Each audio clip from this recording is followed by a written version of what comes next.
এখন আমরা যে ফোনটি আনবক্সিং করব সেটি হচ্ছে রেডমি টার্বো 4।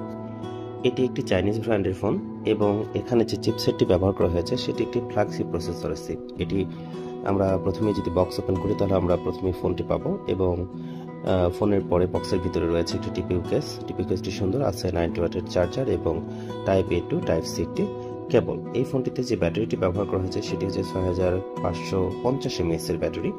আমরা ফোনটি একটি 5G ফোন এবং এই ফোনটির বডি ডাইমেনশনে যদি কথা বলি এটি 203 গ্রামের একটি ওয়েট এবং এটি প্লাস্টিক বিল্ডের একটি ফোন। এটি IP68 water and dust resistance support করে। ফোনটিতে অ্যামোলেড ডিসপ্লে ব্যবহার করা হয়েছে এবং এটি হলো 6.67 ইঞ্চির একটি অ্যামোলেড ডিসপ্লে এবং ফোনটিতে যেহেতু এটি চাইনিজ ব্র্যান্ড এটি HyperOS 2 রয়েছে এবং অ্যান্ড্রয়েড ভার্সন 15 আসে এবং ফোনটিতে যে চিপসেট ব্যবহার করা হয়েছে আগেই বলেছি 8400 আলট্রা ডায়মেনসিটির এবং ফোনটি আসে 12GB 256GB ভ্যারিয়েন্টের সাথে। IP68 water and dust resistance আছে। ফোনটি স্টুডিও স্পিকার সাপোর্ট করে। ফোনটিতে পিছনে রয়েছে দুইটি ক্যামেরা, একটি হচ্ছে 50 মেগাপিক্সেলের মেইন ক্যামেরা, একটি হচ্ছে 8 মেগাপিক্সেল আলট্রা ওয়াইড ক্যামেরা। ফোনটিতে 4K 60fps এর ভিডিও শুট করা যায় এবং সামনে রয়েছে একটি 20 মেগাপিক্সেলের ক্যামেরা। এখানে 1080 তে ভিডিও শুট করা যায়। এই ছিল রেডমি টার্বো 4।